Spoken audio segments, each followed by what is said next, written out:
now because they've done every one of them pay. What is done paying one? And they eat and dine with these people. Have you ever paid the price? Benny. A lot of people, a lot of Yoruba men, they pay the price. Paro. ODUDUWA.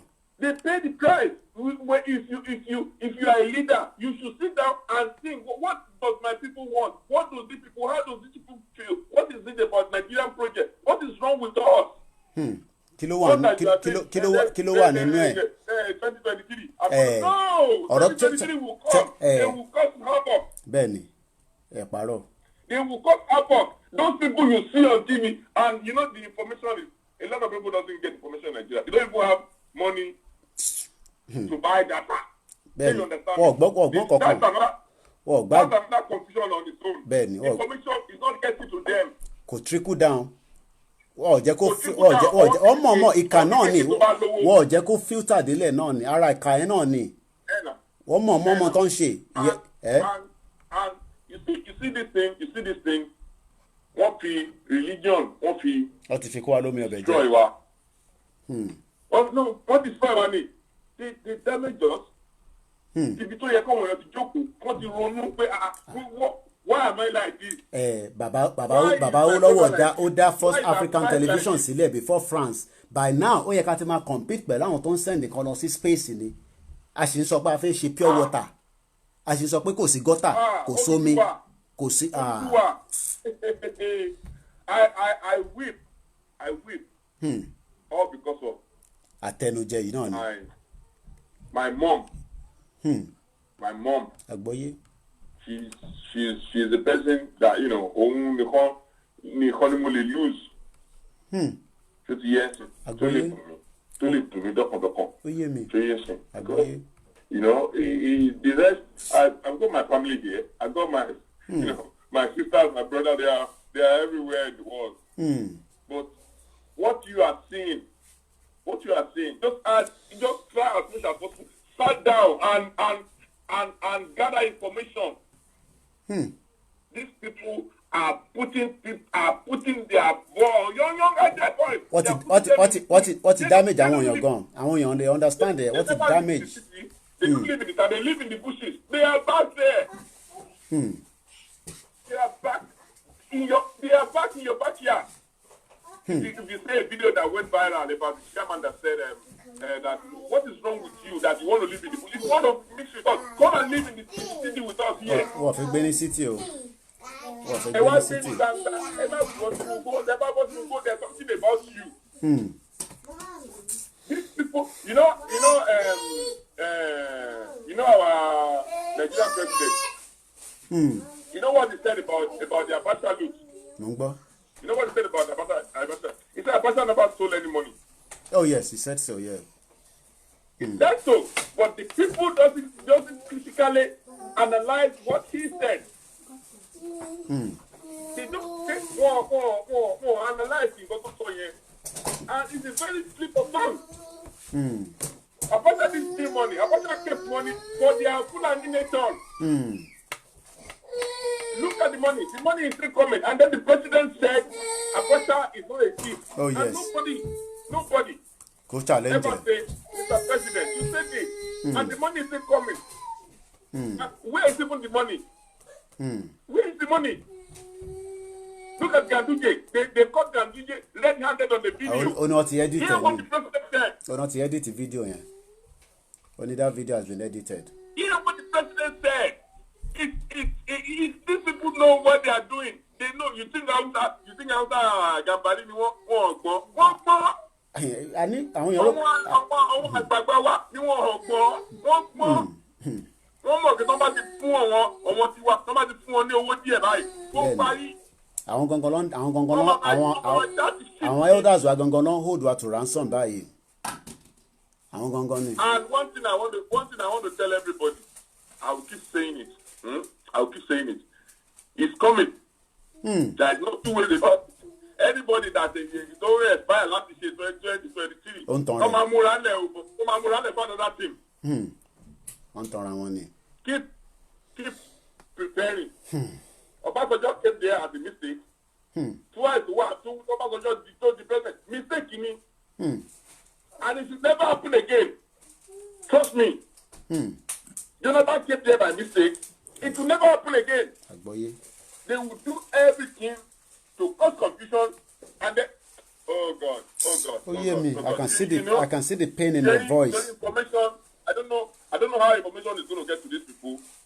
Get to Oyo, Isale Osogbo, you know, all these places. People need to know, and the leaders are not doing that. The leaders are about APC, NPC, or PDP, or whatever. That's what they are. That's what every one of them is thinking about. How can I be the local government chairman? How can I be the councillor? How can I be this? How can I be that? You will be nothing. Nothing. When it happens, and that's just one thing. You know, the Fulani is just one problem. The other problem is like the Chinese. The Chinese, you must be worried about what Chinese are doing.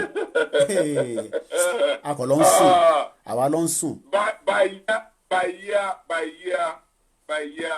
2030. By year 2030, your children will be speaking Chinese. Chinese. One mama so Chinese to me because Chinese is going to take over.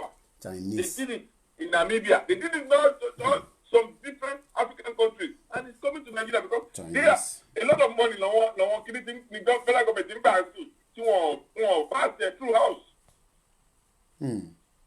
Chinese. And you sit down there, you are still talking about one Nigeria. One Nigeria might put. That contraption is going to end, but it's not going to end in a very good way. It's not going to end in a very good way. Because every one of them, 2023, non tarry anything. They give them money. Oh, take this.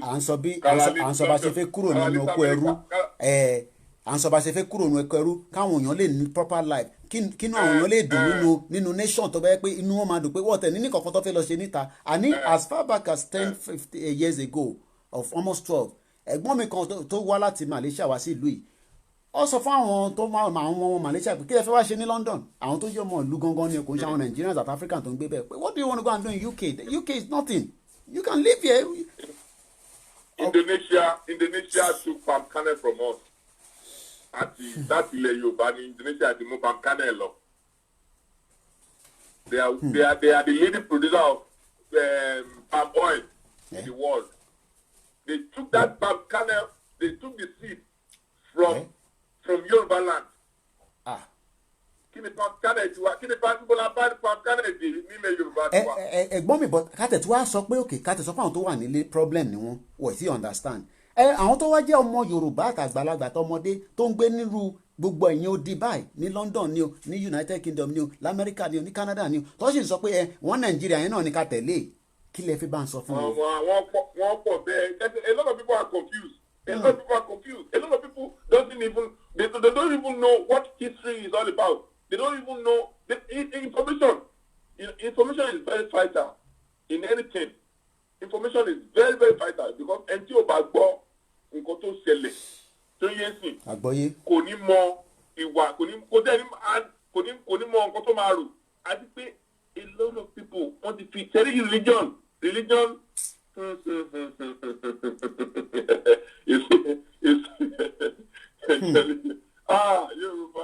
Yorùbá ronú o.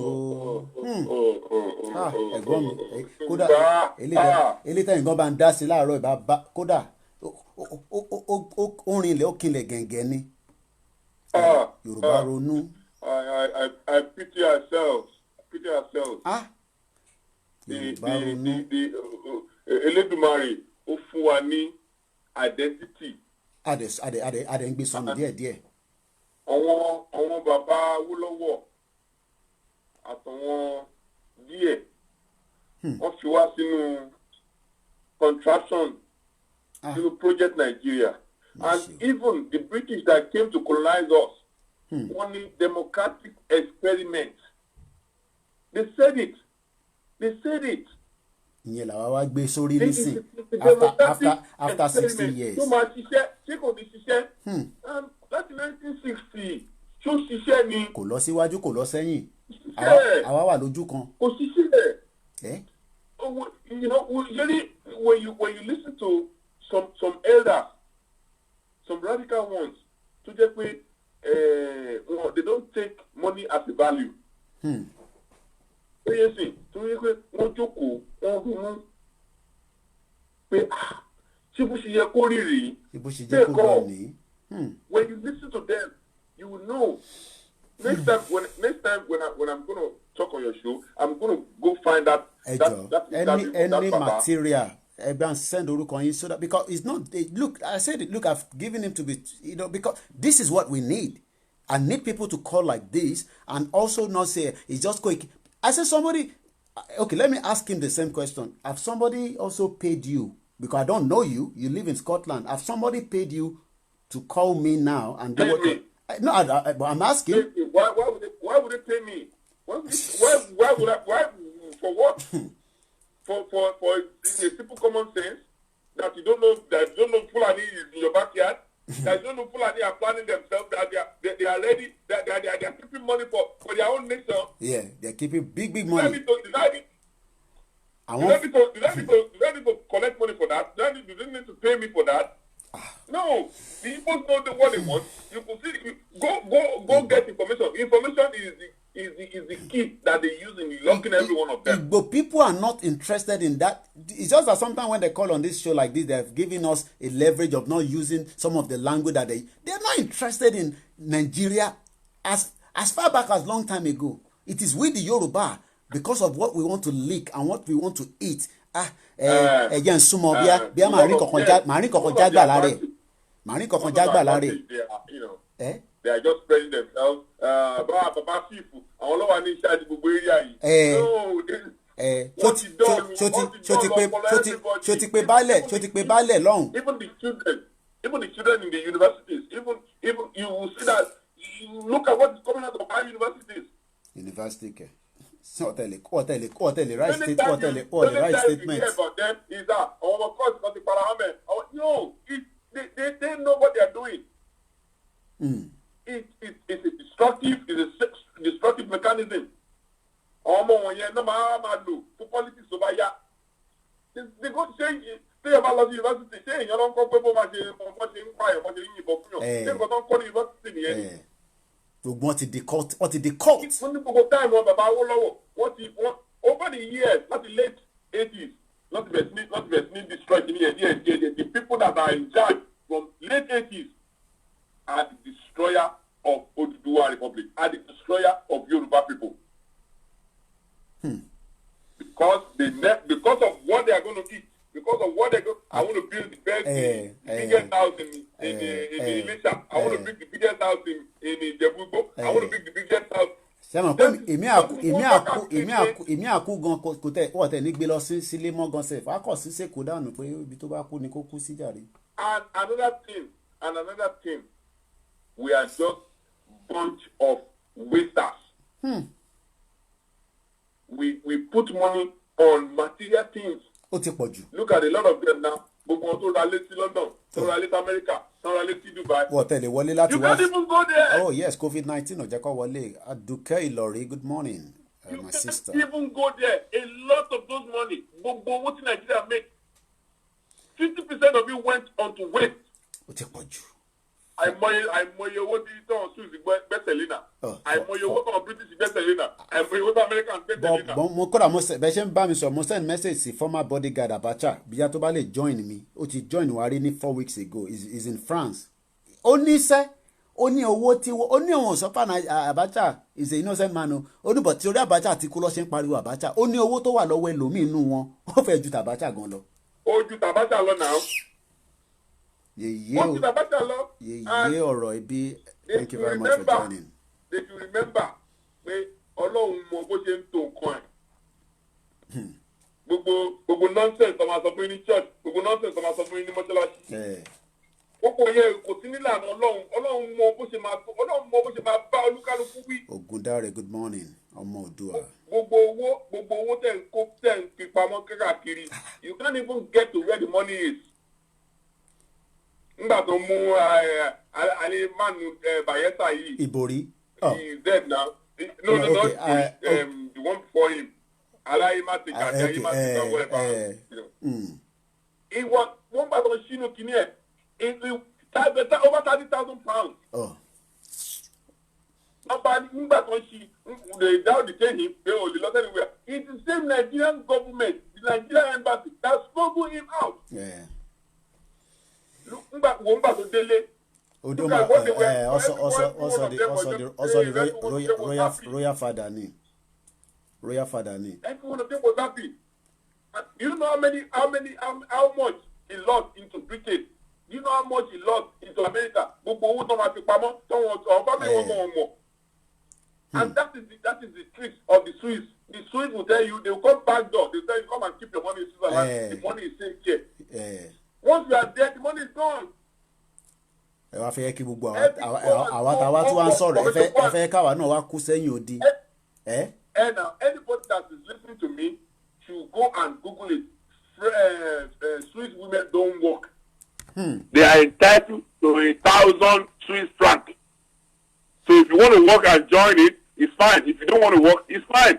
What do they have? What do Swiss have? Apart from your money, the stolen money,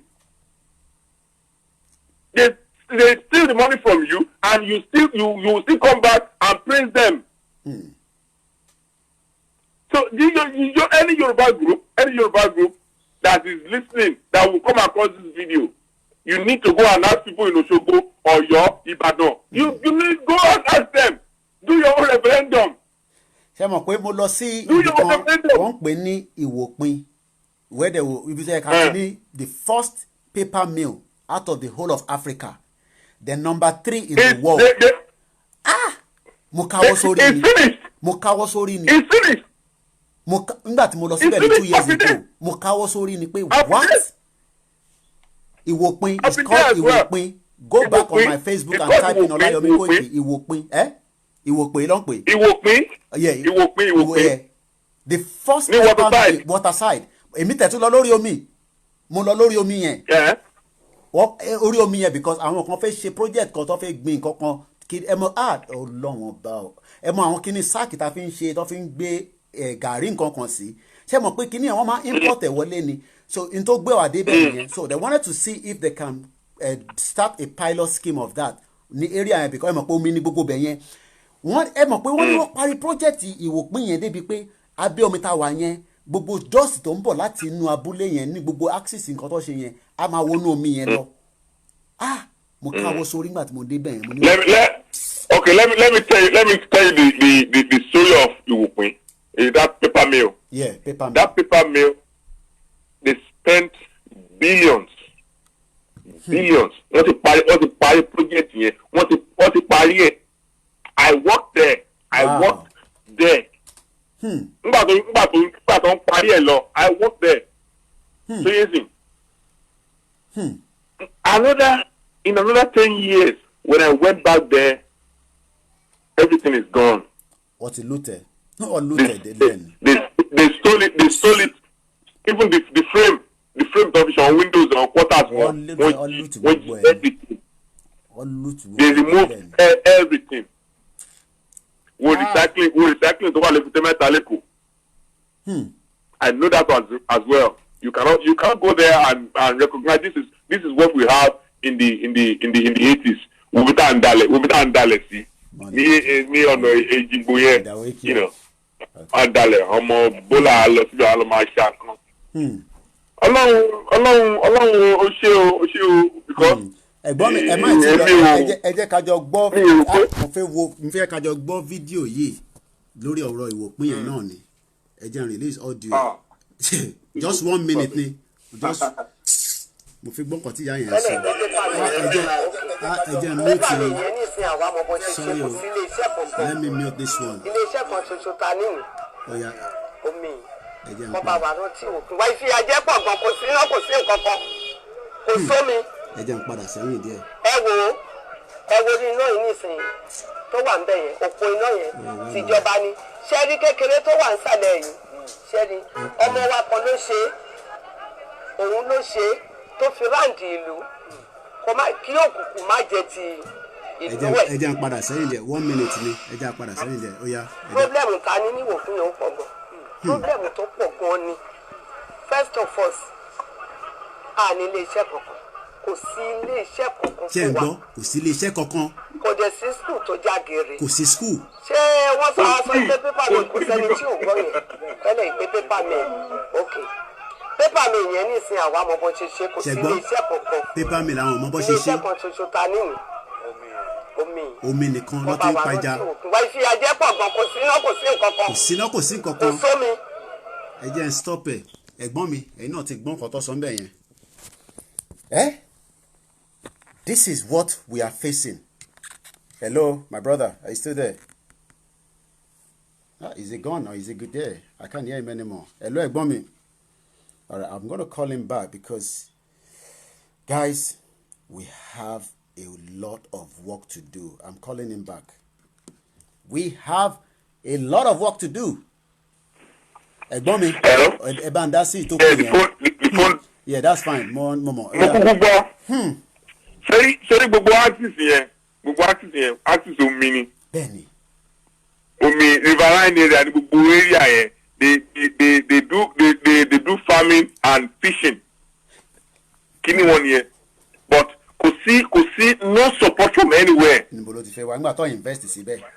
Báwo ló ṣe fẹ́ wọlé. And look at it o. The decision is made from Abeokuta which is about yeah, David. We are in a mess. Which is about even is very far away. You know, that's the Jebu Waterside to Abeokuta where the decision is made. And then from that place to Abuja. Is it not too big? Is it not too big? They killed it. These leaders are not thinking critically. You never see them stop down and say they are not leaders. I was talking to a friend of mine. I said, Kileman Sheni political meeting, Kileman Sombe. Kileman so. Thomas Demeti, Gongoti, Shaman Bapiroche, Lati, Senator, Thomas Viroche. Every one of them are turned to beggars. Beggar. Alimanjeri ni to pọ̀jù nínú ọmọ Yorùbá. Plus 4475140500979. Go ahead, my brother from Scotland. What Alimanjeri ló pọ̀jù. Ẹ̀wọ̀n náà dé oníbàárà ni. No, ẹ̀yin fúnra yín gan oníbàárà. Àwa gan ti di oníbàárà wọ ọmọ yẹn. They turn every one of us into beggars. And that is what they want. They will starve you of money because they know you don't have any value. You don't have any. That's why. I mean, that's why I started. So the moment you see money like this, that's why I started. You will do whatever they tell you to do. When you don't have access to credit facility in that same country. Credit facilities. I want back credit now. They are everywhere. If you are paying, they will tell you to go to court. Who are those people in court? If Fulani man is the head of the whole court, if the soldier whip you at, and each time I listen to Fela Adekunle Kuti, may his soul rest in peace. Amen. Àwọn tọ́lọ́run rán sáàrin wa ni. Ṣé mo pa àwọn parents wa gan wà lára àwọn tó confuse wa pẹ̀lú Fela? Fela kẹ̀. Àwọn parents wa ni kọ́kọ́. Àwọn Ọbásanjọ́, they are the people. Because if you see their age group, àwọn bàbá Adébóyè, àwọn Oyèdépò, they are in the same age group. So yes, only I don't listen to him, Amuboni. No, it's Amubo. He was a prophet sending a message. Baba is a prophet. Ọlọ́run gba ẹnu ẹ̀ sọ̀rọ̀. Go and listen to all Fela music. Suffering and smiling. Mo ṣe play land. Go and listen to his music, and he has made this music over 35 years ago. Go and listen to it. I don't know if those leaders even listen to. They don't even listen to any music. Look at them. How they go job. One flounce. Any fucking thing, káàkiri. They don't care. Wá náà ọmọ wọn ṣe charity. Màá wò pé charity wo làwọn ọmọ wọn ṣe because owó wa náà lẹ ń ná, owó òlù lẹ ń ná. So kí ni charity tẹ̀ ń ṣe? What's the essence of the charity? Another way of begging here. Another way of Babianla. Babianla. Yoruba people, they've turned you to Babianla. They've turned you to Alimanjeri. The story of Almanjeri 2023. What you call what you call Fulani Wala in Niger. They need recognition. Ask them. Ask Erufai. Erufai say, yeah, they are Nigerians now. Yeah, they are Nigerians. They have the right to live anywhere they feel like living in Nigeria. Can you imagine? They know. They've been preparing. They know. I want to say, anyway, Abedebede doesn't represent me.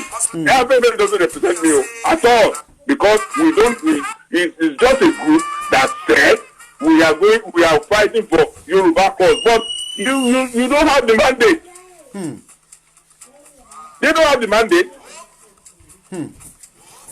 Do they even go out and say, "Ẹ̀yin Yorùbá o, ẹ̀yin ọmọ Odùduwà o"? You feel feel in Nigerian state.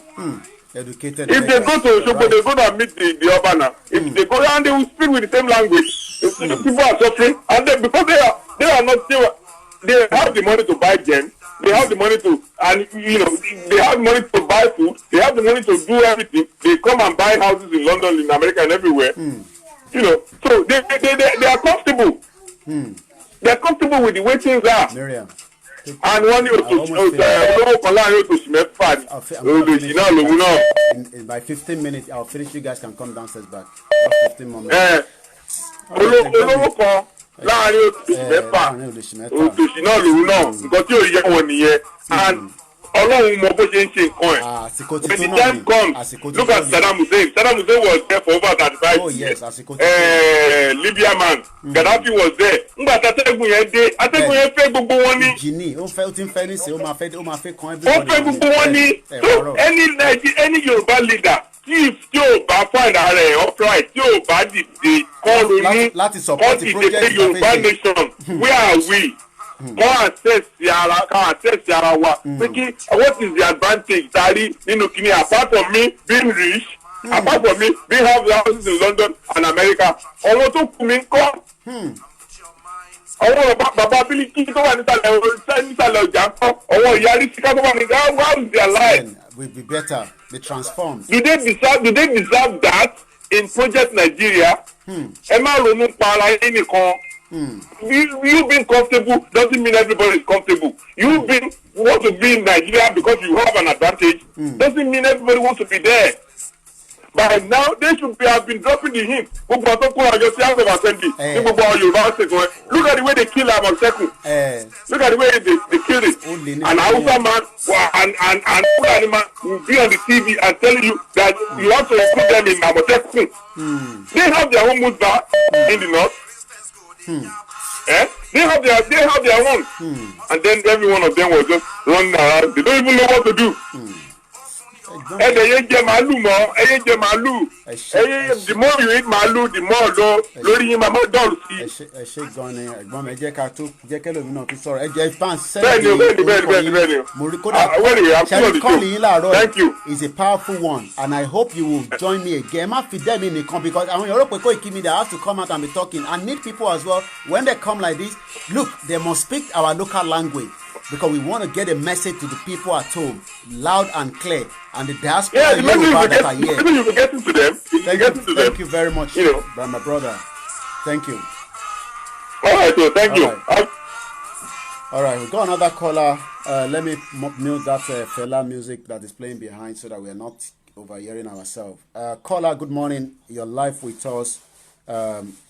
Go ahead. Your name, where you calling from? Good morning. My name is Prince Obebulu. I'm on spot for commend you that you're really doing a great job. Hello? Can you mute the device you're using? Yeah, good morning. My name is Prince Obebulu. I'm calling from Ireland. Go ahead, sir.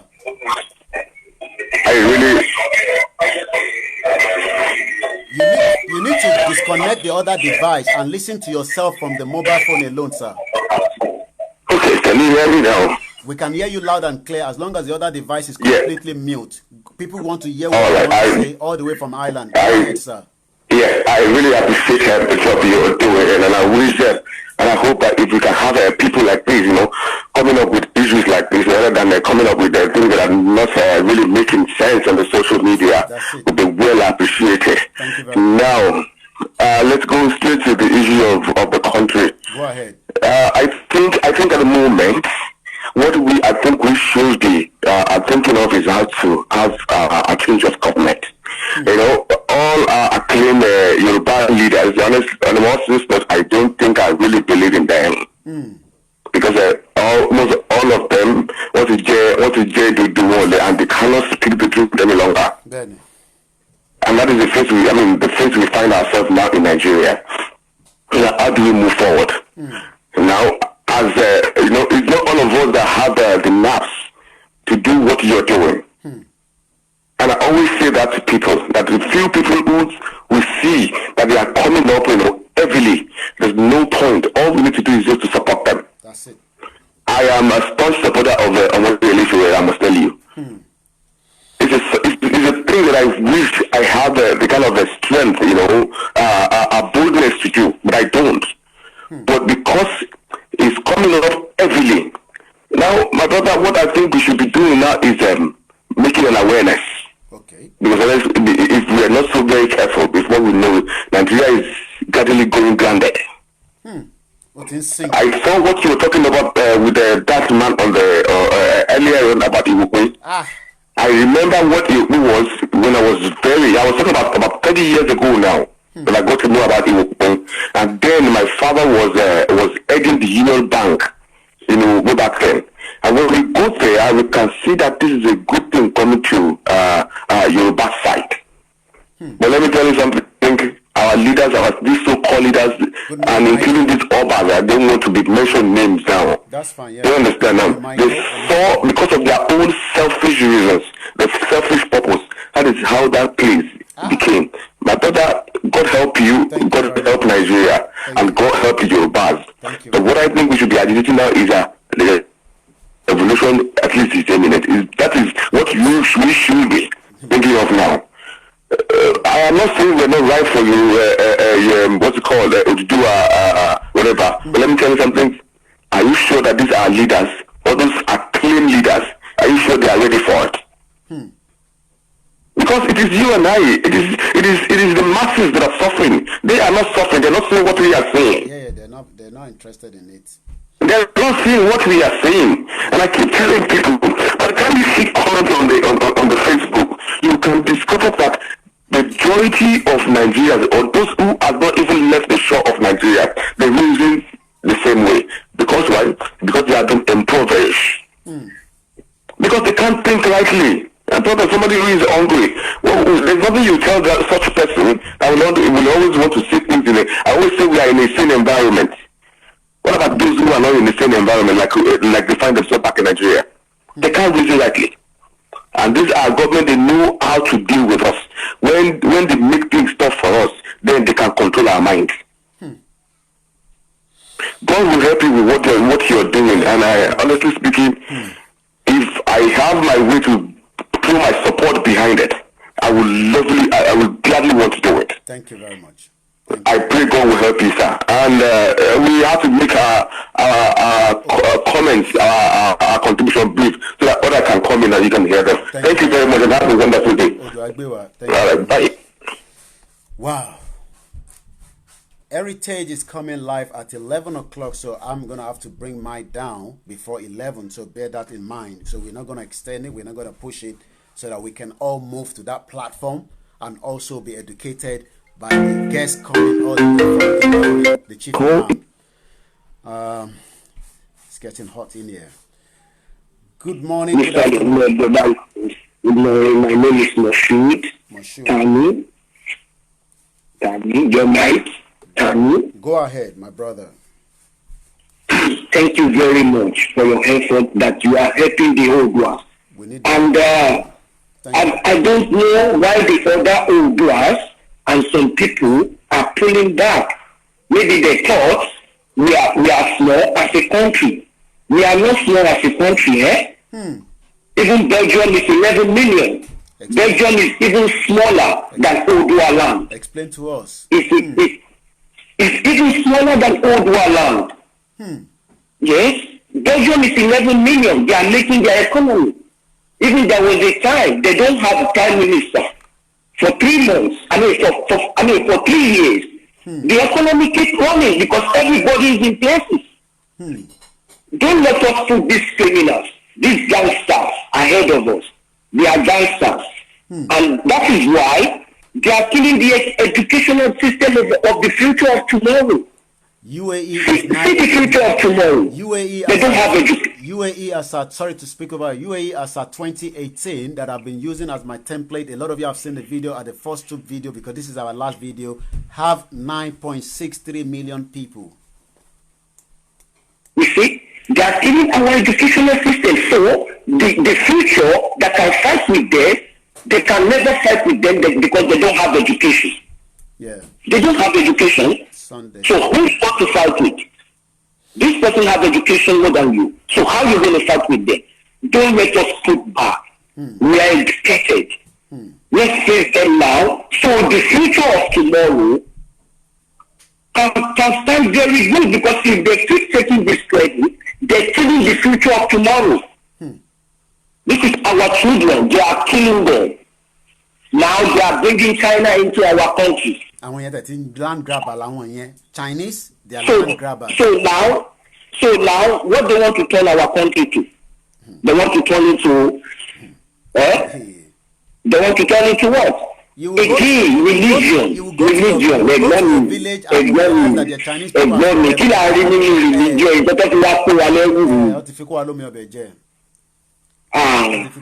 Muslim ni bàbá mi gbé mi lọ́wọ́ àmọ́ mi ò ní religion kankan fún ọmọ mi. Bẹ́ẹ̀ni. Ọlọ́run ẹlẹ́dà ó máa ṣe é tó ìlú. If you want to okay, in Europe, Belgium, if I pass church, the churches, every Sunday,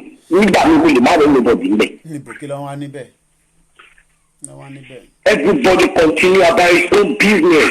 This religion thing, they are killing us with us. Let's come back from it. Let's open our eyes. The youth at home, don't let them turn into Babiala. Okay, me, what they want to give me, they are not going to give me anything. Because I don't care about their money. I want to fight for you. We are fighting for you. So we need you too, as well as you need us. Of course, we need them as well as they need us. Thank you very much, my brother. So they should stop taking money. I can Baba take open to ẹjọ́ ẹ̀yin bàbá ilé ẹjọ́ àtẹ̀yìn ẹ̀ṣẹ̀ yèdénú ẹ̀ṣẹ̀ yèdénú ẹ̀ṣẹ̀ yèdénú ẹ̀fiwálẹ̀ ẹ̀jẹ̀ káwọn ọmọ wa gbádùn. Ok, ẹ̀gbọ́n mi ẹ wo educational system ní 1970s. I went to school in the 70s. Ẹ wo educational system in the 70s. Ẹ wo system yẹn ló ṣe wà òkè. Ẹ̀wọ̀n náà ẹ̀gbọ́n mi nílẹ̀ Yorùbá ẹ lè rí ọmọ kékeré kọ̀ọ̀kan jókòó lé ní àsìkò léèwé. Ẹ̀gbọ́n sí go to Nigeria now you will see a young king sitting down at home in the period of school time and nobody will talk about it. Why? Because they have no money. I went to free education. Ó ti bàjẹ́ jẹ́ tí àwọn bàbá yìí kó jọ ìdílé ọlọ́run à ń bẹ̀rù ni. À ń bẹ̀rù ni. Ó máa yẹ kó pa ọmọ wa lẹ́yìn. Ok, education táwa ní Naija nílé kàtìlẹ́ ìlú rẹ̀. Ẹ wọ ọpọlọ tí ọmọ Oòduà kankan gbé dání sọ́wọ́ tó lè wá. Ẹsẹ̀ ẹ̀gbọ́n mi. Ẹ wo gbogbo ọpọlọ tí olúkálùkù wa gbé dání sọ́wọ́. Ẹgbẹ́ pọ́pọ́lọ́ gbogbo tí olúkálùkù àgbẹ̀mùtù kakọ̀ gbàgbé yẹn lọ́wọ́ ẹ̀yìn bọ̀dì tí bá wà ń bẹ̀ yẹn máa la fẹ́ educated one. Ẹtúwálẹ̀ káyé ṣe òmìnira wa bá ṣe fẹ́. Ẹtúwálẹ̀. Ọpọlọ ti pọ̀ jù pé kọ́pọlọ ìkó dákẹ́ níbi tó dé sí. Ó ti tó. Mo lẹ́gbọ́n sálárì wo ni wà ní a máa ń dẹ́kun jẹjẹ nìyà. Jẹ́ ń sọ kankan ẹ̀gbọ́n mi tó ń pè ẹjọ́ ẹ̀gbọ́n mi ni máa pè yín mo ní pè yín lábúrò mi àbí ẹ̀mọ́ tó ṣẹlẹ̀ ẹ̀gbọ́n kan wà nílùú yìí mo ní dárúkọ ẹ̀gbọ́n yẹn nígbà táwọn Gordon Brown Gordon Brown was the prime minister. Let me say this in English for the benefit of those that are not Yoruba. No, that don't understand that Yoruba. There is a guy, a Yoruba boy, a Yoruba man, right in this country as we speak right now. When Gordon Brown was the prime minister, you might be seeing a white man in the front as his communication expert. But behind that white man is this person. Behind that white man. When he was leaving, when Gordon Brown was leaving, they asked them, collection of them, what do they want from the government? Because the government lost them. And Gordon Brown knew he was leaving. I'm not talking about in Nigeria. I'm talking about right here. They were asking this, my brother, what he wanted from the government before the government vacate office. I won't tell you what they gave. I will leave that for myself. ODUDUWA boy, ODUDUWA man, a real communicator. The one that the English man will come and tell you. The people doing the write-up is these guys. Okay.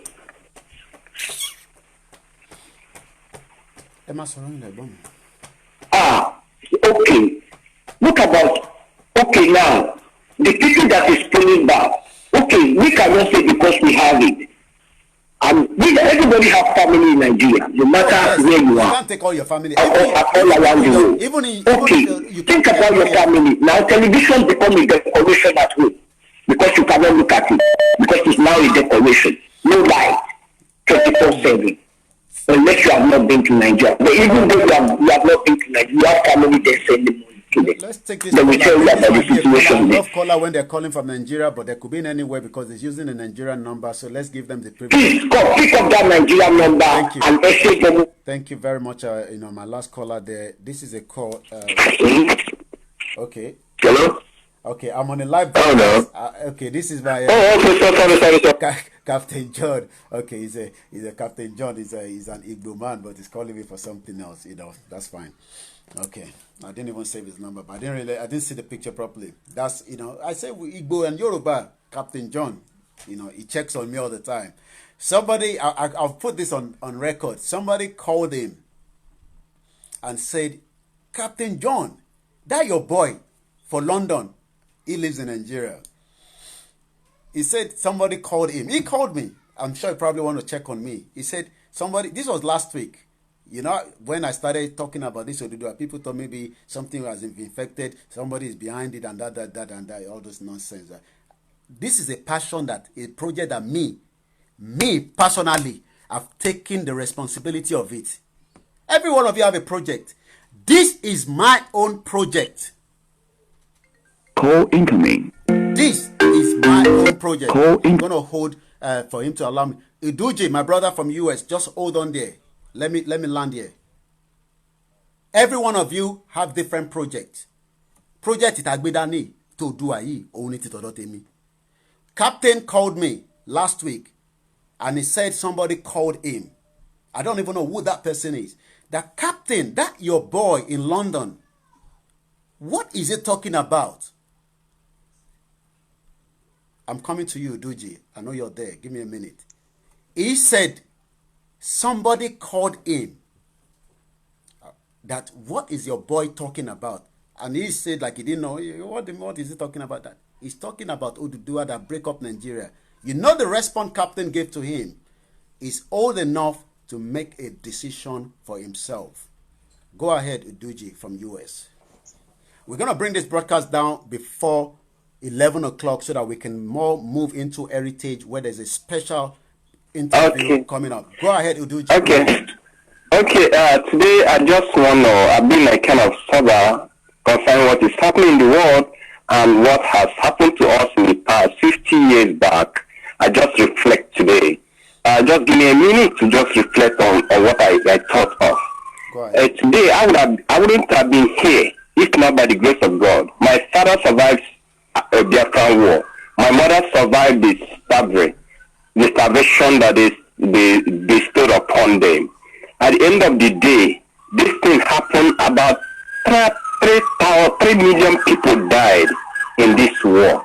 this should have been a way of uniting a country together by remembering that war. I checked the internet. I discovered that Nigeria and Biafran war was one of the top war in Africa in recent time, in Nigerian Biafran war, where 3 million people died. My brother, and this Fulani government sweep this thing under the carpet. They don't want anybody to know about it. But what I can say today is that I thank God that Lord Luga brought us together. We're able to use that to know that Yoruba people are not bad. At least I lived with them for over 30 years. They are not bad. At least that's the only thing we're able to get together. And today we realize that our problem is not us. Our problem is them. Hausa people are not bad as well. Our problem is not Hausa in particular. Our problem is the Fulani and the government of Fulani and the people they are feeding. Our leaders, the Igbo leaders and Yoruba leaders, those bad words that they are using to intimidate us, to torment us, these are the problem of us. And we the Commonwealth, we make sure that we bring that government to zero. We make sure that this government, at the end of the day, the one that they are feeding from, will come and beg the people. I look at this thing, I reflect on my life today. I say, well, the only thing I pick up from this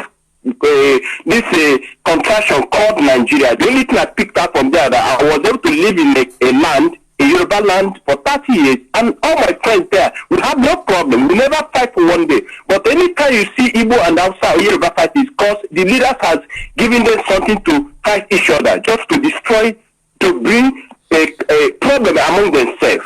But in terms of unity, we live together, and I believe, that's why I keep telling everybody, when we are fighting for this and you have a property in a Yoruba land, you have anything in anywhere, just don't worry about yourself. Obey the law of the land and you live with them. We don't have any problem. And we can live together for the rest of our life. Because we have been living together. Nobody wants to go anywhere. A lot of people don't even know their father's compound again. Many of them have house in Lagos, anywhere, and they live together. I don't think we have any problem. So people that are saying if Nigeria break, how are we going to do our property? They shouldn't worry. So what I'm telling you today, they should remember that as I'm living in the United States of America, I'm obeying their law. And I can't do the wrong thing. That's it. I can't do the wrong thing. I don't want to go to jail. Oh, same thing like I must obey the law. Yeah, you must. If you disobey the law, so that is why you see me. That's why you are living in London and you're obeying the law for 27 years. You have never you have never do anything wrong. If you do anything wrong, even my brother, let me tell you, even we the Igbos, we obey law more than because we know we are travelers.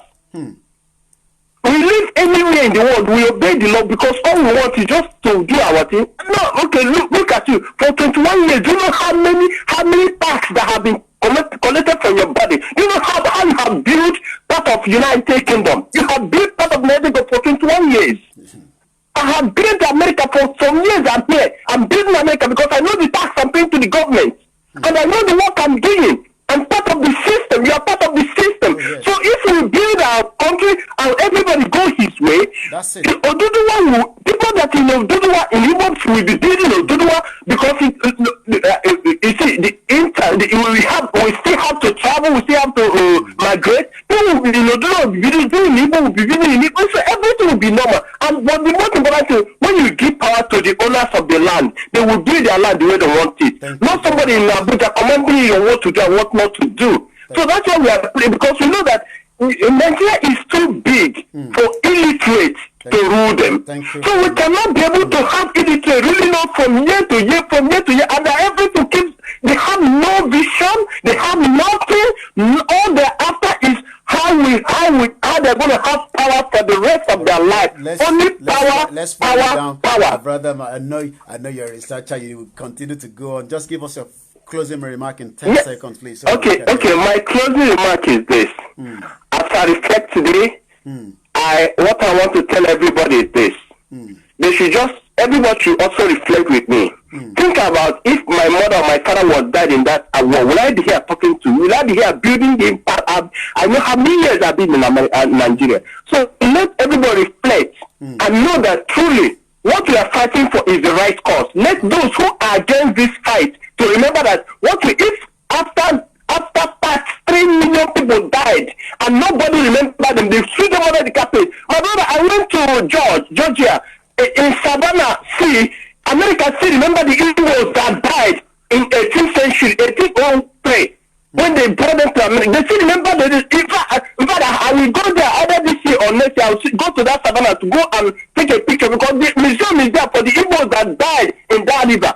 What are they talking about? And you can't remember 10 million children that die in starvation, and the mothers and the fathers that die in Biafran war. You can't even remember the Sweden one that happened. I tell you that we have one Nigeria. One Nigeria under my feet, and one Nigeria will never be in Jesus' name. Thank you, brother.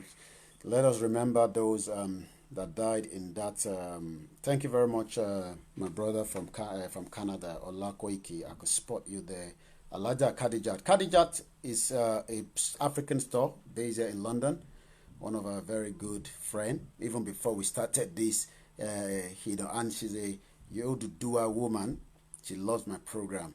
There was a day she saw me. She said, "I hope this one that you want to do, you will have time." I'm sure she will just be saying, "I know that. I know what you can do." And these are powerful women that believe in the vision of ODUDUWA, just like so many of them as well. Like I said, at 11 o'clock, Heritage will be coming live with straight from Ilorin, where they have a special guest that will be there.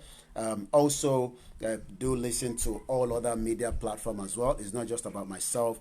We can all continue to educate ourselves. To move into a new nation will take a lot of work.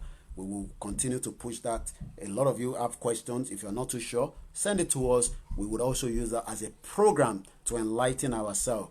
The one I have used today was the individual that is still in UAE said to me, "Yomi, mo fẹ́ padà lọ sílé, but use my case to be part of your conversation," and that is what we have done today. Citizenship is currently in UAE because there is no hope back home. And if you say there's hope, tell me where that hope is, so that I can go back and tell him that you say there's hope and he needs to go back home. And I'm sure a lot of you also know that. Please do not call again. Let me just play this audio so that we can enjoy it together and we can wrap it up quickly. Please do not call. Let's take it that today we've tried. We had 3 break in transmission. There was nothing of interruption. There was no flagging or anything of such. At some point, we started, a lot of you from the beginning, those that started with us, we started the broadcast at 6:30 a.m. I think I started before 6:30 a.m. A lot of you want to know what time I start. I keep saying according to what the Spirit said. But I know I will come in the morning as much as I can. Then we will play around the one in the afternoon and in the evening. So that is with that. Sometimes you might see me, like those of you that saw me at about 3:30 a.m. and you're thinking, wow, you're still alive, you're still awake. And I was trying to compare the protest of killing one person in America, and we have similar one that happened with the Tina, Justice for Tina, 16 years old, that was killed. You expect a lot of Nigerians to come out and protest, but they're expecting me and you that live outside Nigeria to come and do that for them. Freedom is not something that you will get for free. So thank you very much. A lot of you have sent a lot of materials that we can also continue to play out there. But let's enjoy this audio, and then we will close it down with our anthem that also I've received from Citizen AY. Thank you very much. The media from here in UK that are the ones that wants to walk along with the ODUDUWA, you will see formidable force. We are already putting a lot of package together. You will be seeing formidable force because we know that we want to challenge the status quo at home with their money and their media. And we are ready for that. So if you think you will penetrate to one of us, the moment we pick any signal, look, media is powerful. The moment they pick signal that KOIKIMEDIA is trying to collect money from any of those nasty people that I've been talking about, I will be named and shamed live. That is where we are going. I won't say more than that. Let's enjoy this.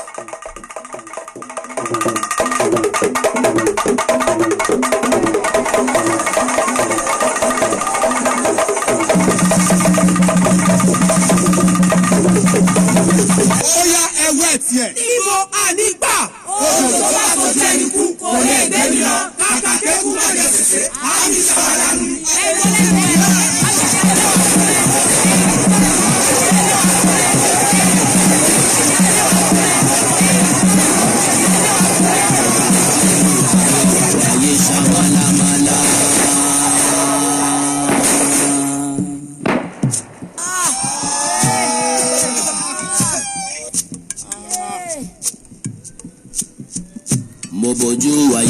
ayé ṣamalamala.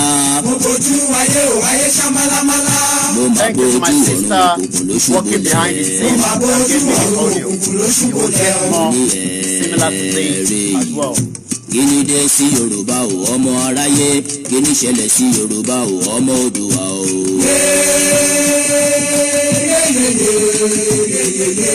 Àwa máa ṣe ọ̀rọ̀ là ń bẹ. Yorùbá ń ṣera wọn nítorí owó. Yorùbá ń jìra wọn lẹ́sẹ̀ nítorí ipò.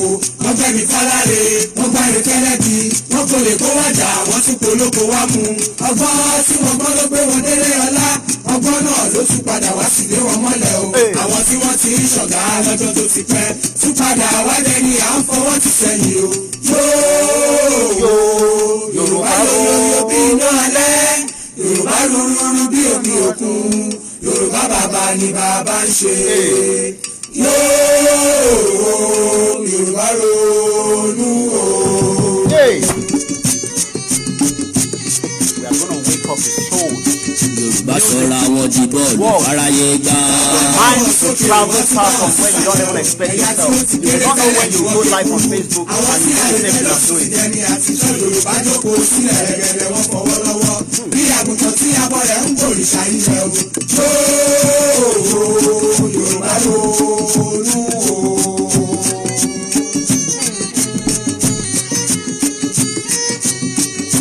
Oríkì màá ìforú títí kó gbogbo ọdún lẹ́yìn òkùnkùn bèrèbèrè ìmọ́lẹ̀ yàtọ̀ o. Ẹ jẹ́ ká kó Olódùmarè ká pọ̀ balùwàyè káyé wa lè dùn ní gbẹ̀yìn ìgbẹ̀yìn lálàyò ilẹ̀ mọ́ pé ìyá o. Ilẹ̀ àkùbà wá o ilẹ̀ àfọ̀kọ́yẹrí. Alákòóbá ó tẹ́wèrè kábì. Ilẹ̀ àkùbà wá o. Ọ̀pàràgàdà bí ẹni yèyé mi ọmọ darúgbálẹ̀ ayé. Àkùbà wá o. Ìtúka ìkàlẹ́ nù mọ́.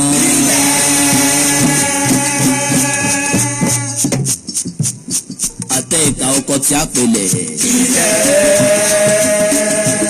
Ọ̀gbàmùgbàmù ojú Olódùmarè ò máa ṣe é yá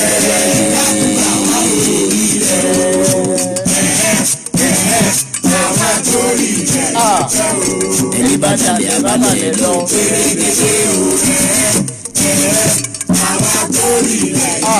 Thank you, my sister. Ìyá bá wa tilẹ̀ yìí ṣe òfò tọmọ. Òdùdúwà dá wa láriwo ká sì máa rere jẹ́ o. If you want it as well, send me a message. I will give it to you. I said no marry. Yorùbá ẹ ronú o. Yorùbá ronú o. Gúndé bàbá. Ìyẹn lọ bẹ́ẹ̀. Let's close it now with our own anthem. Don't call, please. Do not call. If you call, I won't take it. We've completed the program. Let's now make our way to Heritage Television. But let's get this as well. I love to show this, so I'm going to expand it and start again. So I'm gonna turn the video around and then we can watch it together. And then we can end it from there. Where is it?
And that's it from me this morning.